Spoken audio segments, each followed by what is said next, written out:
Le jeune Sénégalais, ce jeune homme, fort, intelligent, courageux, brave et aussi soutenu par ses ancêtres, il n'y a pas de doute là-dessus, a été rejeté et renvoyé des États-Unis d'Amérique. De manière emphatique, il a été débarrassé, renvoyé, pour rentrer en Italie. Raison, il est irrégulier aux États-Unis.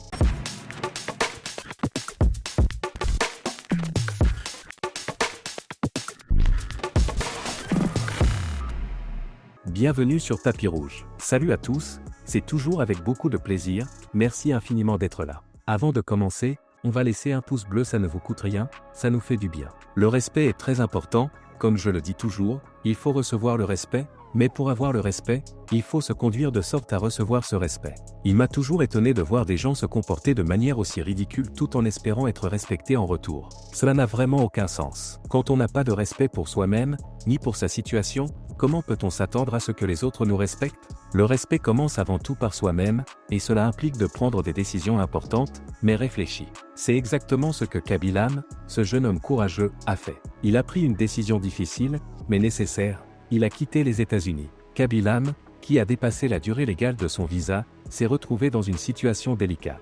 Arrivé aux États-Unis le 30 avril, il a été arrêté par les services d'immigration et des douanes. Imaginez un instant, un jeune homme talentueux et prometteur, arrêté par les autorités de l'immigration. C'est une situation très difficile, surtout pour quelqu'un avec tant de potentiel. Il est difficile d'accepter ce genre de traitement, mais c'est ce qui est arrivé à Kabilam. Malgré tout, il est un jeune homme que j'apprécie beaucoup, qui inspire les autres, et qui a toujours su rester positif malgré les obstacles. L'histoire de Kabilam m'a montré une dimension intrigante de la vie que beaucoup ne comprendraient pas. Une vie remplie de défis qui, paradoxalement, pourrait servir de tremplin pour avancer, pour évoluer. Continuons à parler de cette situation. Sa décision de quitter le pays, ou plutôt sa manière de le faire, doit être comprise dans un contexte plus large. Il s'agit de l'ère de répression contre l'immigration sous la présidence de Donald Trump, un climat qui a été responsable de nombreuses manifestations contre l'ICE, Immigration and Custom Enforcement. Kabilam est resté plus longtemps que ce que sa situation lui permettait. En effet, il a enfreint la loi en restant aux États-Unis au-delà de la durée légale autorisée. Cependant, ce qui est intéressant, c'est que, malgré tout, il a agi de manière astucieuse. Plutôt que d'attendre que les autorités viennent le chercher, il a choisi de se présenter de lui-même. Il a déclaré qu'il avait dépassé son séjour autorisé et qu'il souhaitait quitter le pays de manière volontaire. Une décision qui, selon certains, montre une grande maturité et une stratégie réfléchie. La décision de quitter volontairement le pays, plutôt que d'attendre une expulsion, pourrait être perçue comme un choix réfléchi. Cela pourrait également éviter les conséquences graves d'une expulsion officielle, qui pourrait entraîner une interdiction d'entrer dans le pays pour plusieurs années. Parce que lorsqu'un individu est renvoyé officiellement, il se voit attribuer un document de renvoi, ce qui l'empêche de revenir aux États-Unis pendant au moins 10 ans. C'est une sanction lourde, difficile à surmonter. Mais si, au contraire, vous vous présentez de vous-même et reconnaissez votre statut d'immigration irrégulière, vous pouvez éviter cette sanction officielle. Cela vous permet de partir en toute tranquillité, sans l'interdiction de revenir aux États-Unis pendant une décennie. C'est une opportunité que beaucoup ne saisissent pas. Kabilam, l'une des personnalités TikTok les plus influentes,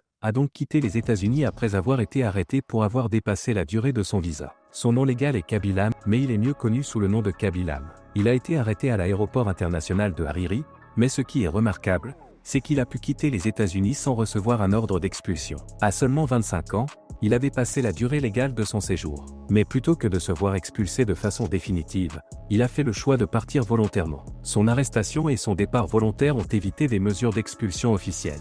C'est une manière plus astucieuse de gérer une situation qui aurait pu être bien pire. Kabilam a été détenu pendant un certain temps, mais il n'a pas été expulsé de manière formelle.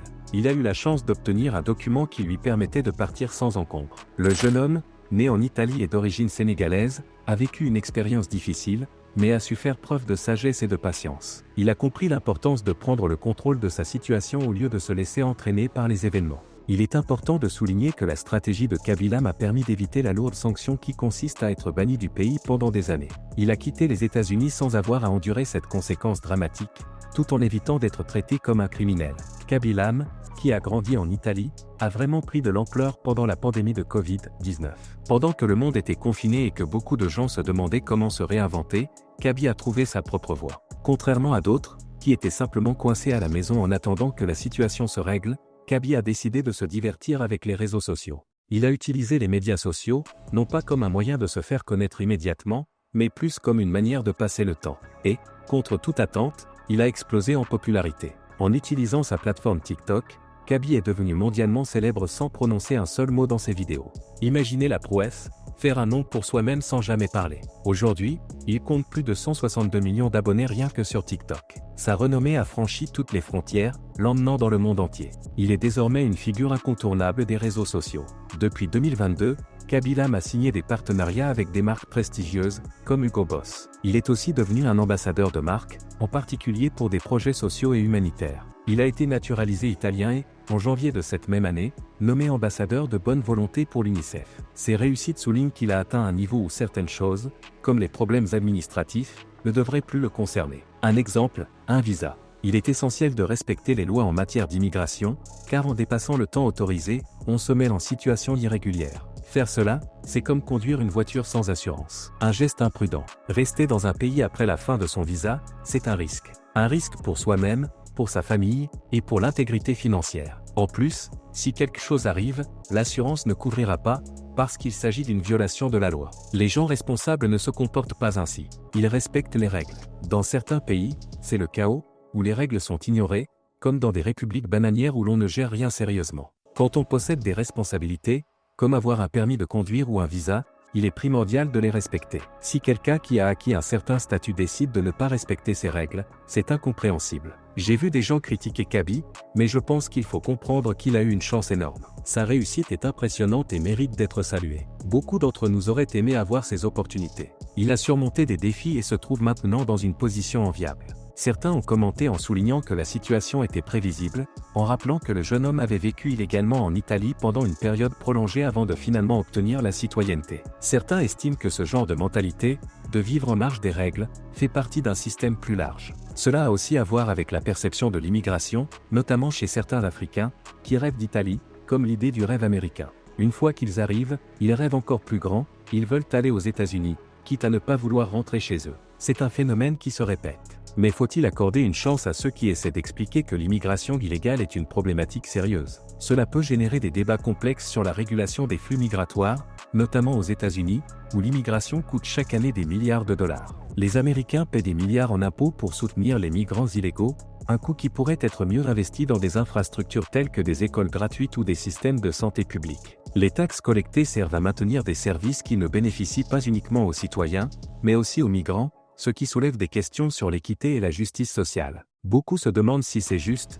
surtout quand l'immigration illégale coûte aux contribuables américains près de 150 milliards de dollars par an. En même temps, une grande partie de cette somme est utilisée pour fournir des soins de santé gratuits ou subventionnés pour les immigrants et leurs enfants. Ce type de système, où l'on paye des taxes pour subvenir aux besoins des autres, est un sujet très controversé. L'immigration, les droits des migrants et les questions de régulation des visas sont donc des sujets importants. Ce débat soulève des questions sur les valeurs et la responsabilité des pays hôtes vis-à-vis de ceux qui cherchent une vie meilleure. Je pense qu'à un moment donné, il faut se mettre à sa place et comprendre les choses. Alors, a-t-il raison de faire ça, pour un point d'intervention? Je pense qu'à un certain niveau, autant on l'aime beaucoup, c'est un bon garçon, il y a des choses qu'on ne fait plus, ok? Et je suis sûr qu'il y a des gens qui l'entretiennent. Ce n'est plus à n'importe qui. Faites-moi savoir si vous en pensez, c'est toujours avec beaucoup de plaisir. Si vous avez apprécié la vidéo, n'oubliez pas d'aimer et de vous abonner. Je vous dis à la prochaine sur Tapis Rouge.